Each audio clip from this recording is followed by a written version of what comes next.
title, she said, "You're pathetic." Now she's begging to come back. The gallery's bright lights illuminated the modern art on the walls, the murmur of the crowd filling the air with a lively buzz, a stark contrast to the storm brewing inside me. I stood near a sculpture, watching my wife, Ingvild, across the room, her dark hair catching the light as she laughed, her hand resting on his arm. Frode, her ex, a man I'd always distrusted. I went too far. I gave her an ultimatum: stay and listen or walk away right in front of everyone. She didn't even hesitate, just took her keys, turned her back to me, and walked out forever, a betrayal that would unravel in ways I never anticipated. I'm Leif, a man who feels too deeply, average build, soft-spoken, with a heart that breaks too easily. Ingvild called me pathetic, her favorite insult, delivered with a sneer that made me feel small. I'd loved her since our first date at a small-town bakery, her fiery ambition a spark I thought we'd share, her career as an art curator a dream I supported with every late shift at the local bookstore. But that spark turned to ice, her ambition a wall I couldn't scale. Her late nights, her dismissive sneers, the way she'd brush off my concerns, they were signs I ignored, hoping love could fix us, until her actions at the gallery forced me to see the truth. I stood by the sculpture, my hands trembling, tears I despised burning my eyes, the weight of her betrayal a physical blow. Stay and listen or walk away right in front of everyone, I'd said, my voice shaking, the crowd around us falling silent, their eyes on us. She didn't even hesitate, her sneer cutting deeper than ever as she grabbed her keys, turned her back, and walked out, the gallery doors swinging shut behind her, leaving me alone in the spotlight of their stares. I'd found a man's tie in her bag last month, not mine, but she laughed it off, calling me paranoid. "You're so clingy, Leif," she'd said, and I believed her, thought I was the problem, until I saw the way she looked at Frode tonight, her hand lingering, her laughter brighter for him than for me, a truth I couldn't unsee. I turned away from the crowd, their whispers following me as I stumbled out of the gallery, the night air cool against my skin, my mind racing. I wanted to chase her, to demand why, but my legs wouldn't move, the old fear of her scorn, pathetic, holding me back. Instead, I drove to Stian's place, my best friend who'd never trusted Ingvild.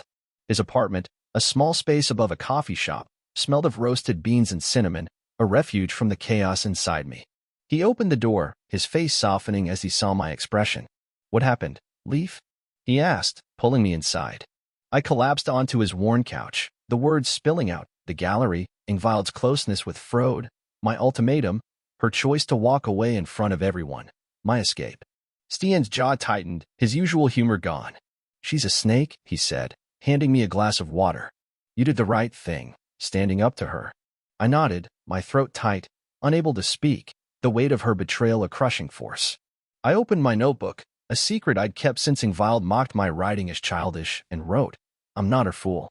The words felt fragile, but they sparked a resolve, a need to act, not just flee.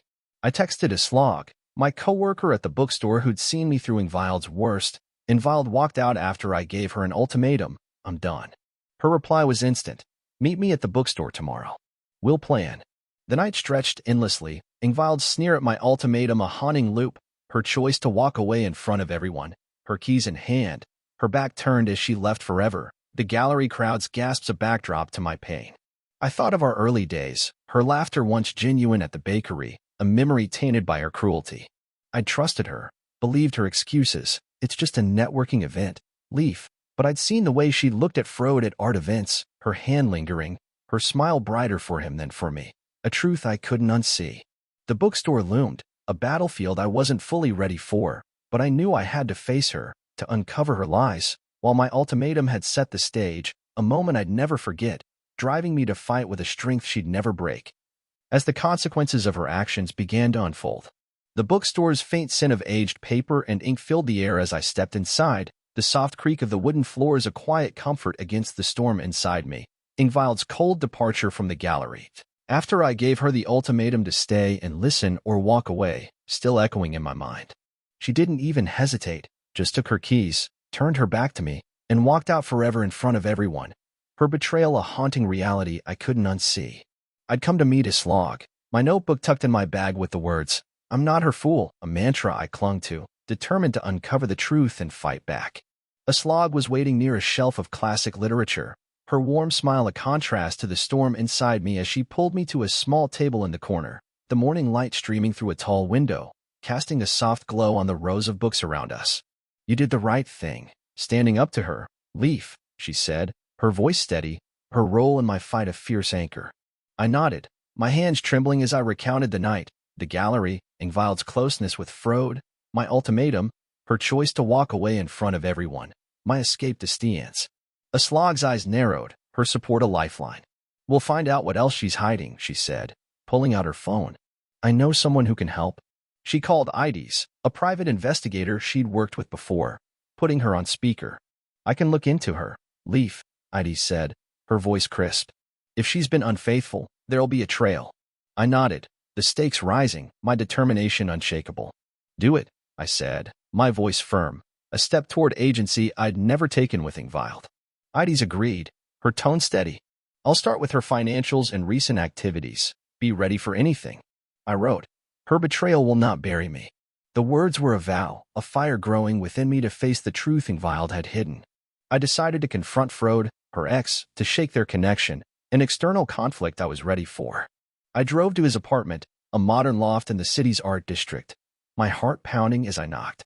He opened the door, his smirk faltering as he saw me, his eyes darting nervously. Leif, he said, his voice tight, a flicker of the man who'd stood too close to Ingvild at the gallery. I know you've been with Ingvild, I said, my voice steady, cutting through his pretense. I gave her an ultimatum at the gallery. She walked away in front of everyone. Now tell me the truth. His face paled, a flash of panic, a glimpse of guilt I hadn't expected. She wanted to hurt you, he stammered, his voice breaking. We've been seeing each other for months. She said you'd never leave her.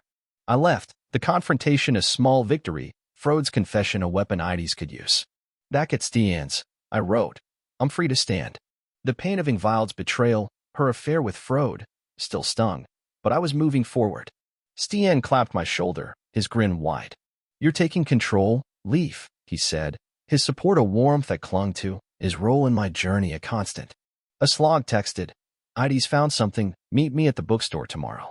The message hinted at a twist, the stakes rising, my determination unshakable. I didn't sleep, the night stretching endlessly, Ingvild's sneer at my ultimatum a haunting loop, her choice to walk away in front of everyone at the gallery, her keys in hand, her back turned as she left forever, the crowd's gasps a backdrop to my pain. I thought of our early days, her laughter once genuine at the bakery, a memory tainted by her cruelty. I'd trusted her, believed her excuses, it's just a work event, Leif, but I'd seen the way she looked at Frode at art events, her hand lingering, her smile brighter for him than for me, a truth I couldn't unsee.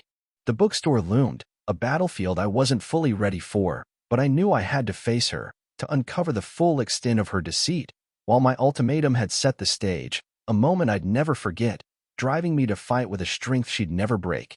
As the consequences of her actions began to unfold, the bookstore's gentle murmur of browsing customers filled the air as I sat with Aslog near the classic literature section, the faint scent of old books a quiet comfort against the storm inside me, Ides's investigation, prompted by Aslog's text, still weighing heavily on my thoughts. Ingvild's cold departure from the gallery, after I gave her the ultimatum to stay and listen or walk away, had been a dagger.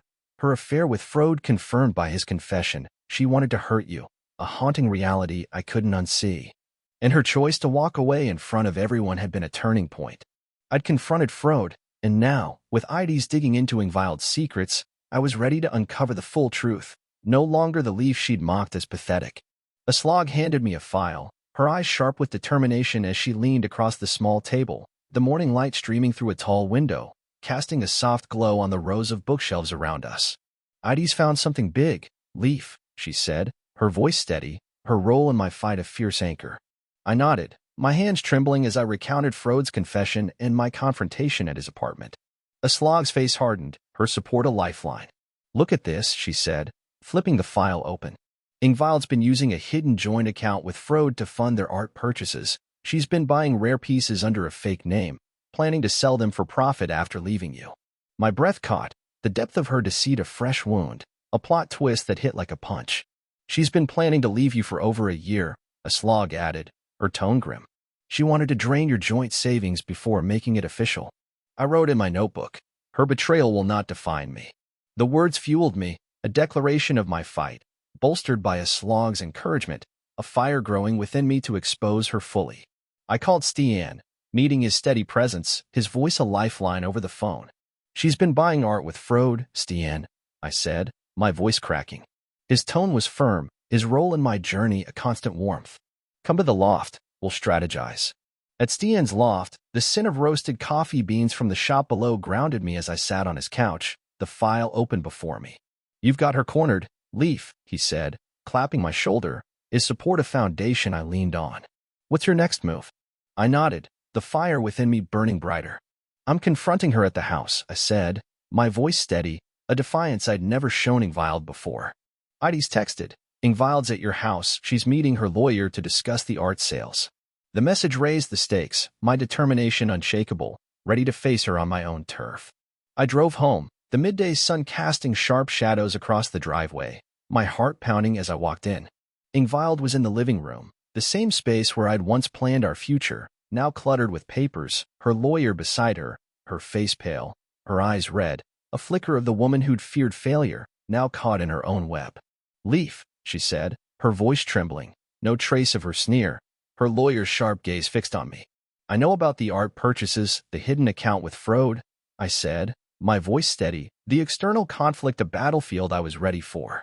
"I gave you an ultimatum at the gallery, you walked away in front of everyone, and now you're done." Her face crumpled, tears spilling, but her lawyer's voice cut through, his tone sharp. "We can settle this out of court," he said, but I cut him off, my defiance unwavering. "No," I said, my voice firm. "You don't belong to me, Ingvild, but you don't get to destroy me either." I turned to leave, her voice trailing. "Leif, I'm sorry," but I didn't look back, the confrontation a victory, her stunned silence a prelude to her defeat. I drove to Stian's, writing, "I'm free to heal." The pain of her betrayal, her affair with Frode, still lingered, but I was moving forward, supported by Stian, Aslog, and Ides, their roles in my journey a foundation I'd build on, ready to face whatever came next, while Ingvild's world crumbled. Her choice to walk away a memory I'd outgrow with a strength she'd never break. The coffee shop's rich aroma of roasted beans wafted up to Stian's loft, a grounding presence against the storm inside me, Ingvild's trembling plea in the living room, "Leif, I'm sorry," a fading echo in my mind. Her stunned silence after I confronted her about the hidden art purchases and joint account a crack in her icy control. Her choice to walk away at the gallery, after I gave her the ultimatum to stay and listen or leave in front of everyone, had been a dagger, her affair with Frode and their deceitful art dealings a haunting reality I couldn't unsee. But I'd stood my ground, and now, with Ides' evidence mounting, I was ready to seal my freedom, no longer the Leif she'd mocked as pathetic. Stian handed me a mug of herbal tea, his eyes sharp with concern as he sat across from me, the late afternoon light casting a warm glow through his small window, illuminating the vinyl records and a small potted fern on a nearby shelf. "You've got her on the ropes, Leif," he said, his voice steady, his role in my journey a constant anchor. "She's losing everything." His words were a boost, his support a foundation I leaned on. I nodded, my resolve unyielding. "I'm not stopping now," I said, my voice firm, a defiance I'd never shown Ingvild before. I wrote, "I'm free to heal." The words were a vow, a step beyond the pain, fueled by his encouragement and Aslog's fierce guidance. Aslog called, her voice urgent as I answered. "We've got a twist, Leif," she said, her role in my fight a fierce beacon. "Ingvild tried to forge your signature on a loan to cover the debts from their art sales, but Ides caught it. She's frozen the accounts, and Ingvild's facing fraud charges." My breath caught, the depth of her desperation a shock, her regret in the living room now a prelude to her latest scheme. "She's at her mother's house, meeting Maris to plan her defense," Aslog added. "She's panicking, Leif. Be ready." I nodded, the stakes higher, my determination unshakable, ready to face her one last time. I drove to Maris's house, a modest cottage with a neatly trimmed hedge, my heart pounding as I knocked, the evening sun casting a golden hue across the lawn. Maris opened the door, her face pale, her eyes cold, but Ingvild's voice called from inside, trembling. "Leif," she said, stepping into view, her eyes red, a flicker of the woman who'd feared failure, now caught in her own web. I made a mistake," she said, her voice soft, a glimpse of vulnerability, but I saw the manipulation beneath, her hands clutching a file, Maris's sharp glare, hoping to pull me back into her control. "You tried to forge my signature on a loan," I said, my voice steady, cutting through her lies, The external conflict a battlefield I was ready for. I gave you an ultimatum at the gallery, you walked away in front of everyone, and now you're facing the consequences. Her face crumpled, tears spilling, but Maris's voice cut through, her tone sharp.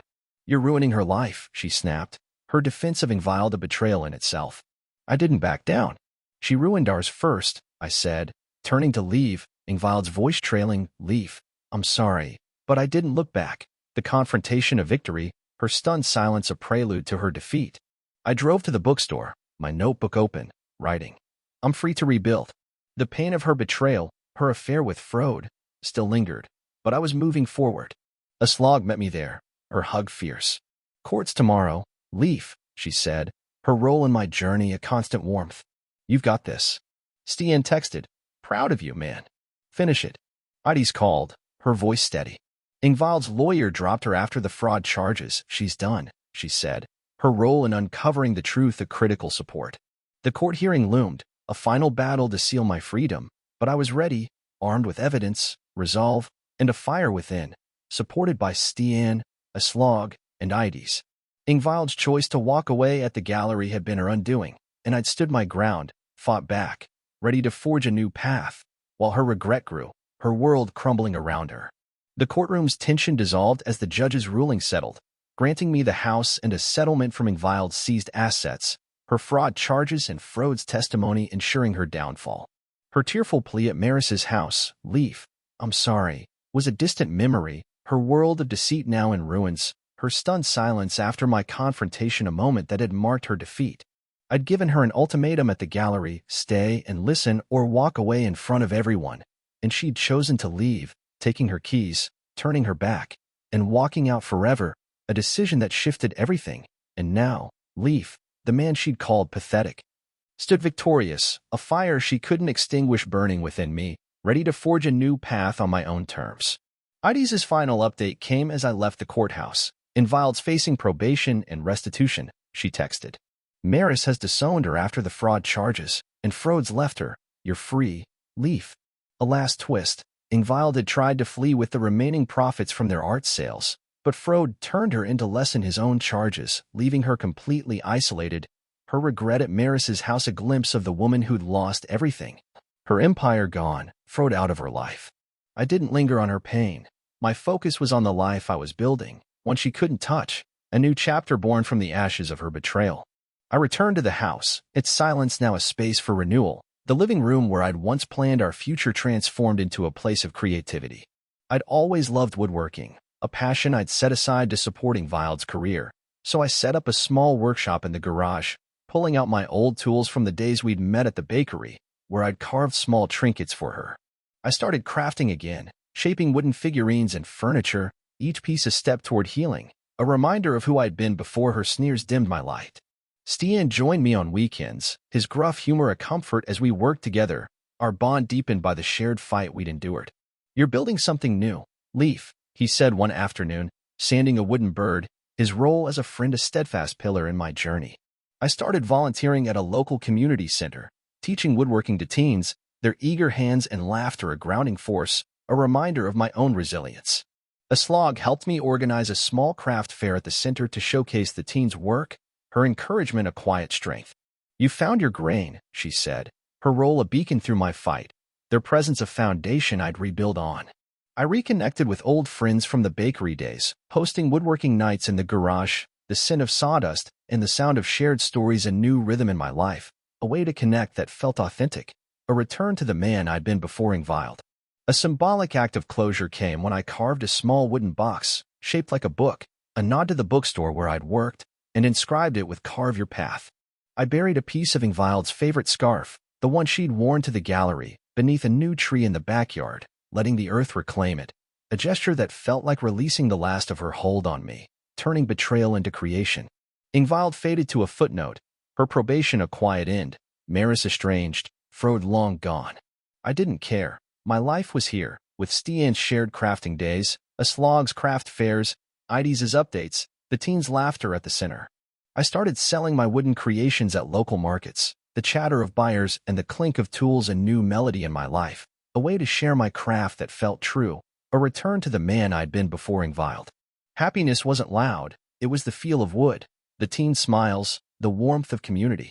Ingvild's choice to walk away at the gallery, her affair with Frode, had been her undoing, and I'd stood my ground, fought back, with Stian, Aslog, and Ides by my side. The external conflict in court, the confrontation at Maris's house, had been my stage to stand tall, and I'd won, not by her rules, but by rediscovering my craft. As I stood in the garage, Stian at my side, the carve your path box on the workbench, I knew I'd turned her betrayal into a new beginning, a life of woodworking, community, and peace, while Ingvild faced the emptiness of her own making. Drop your thoughts in the comments. I read them all. Don't forget to like, subscribe, and share to help this video reach more viewers. See you in the next one.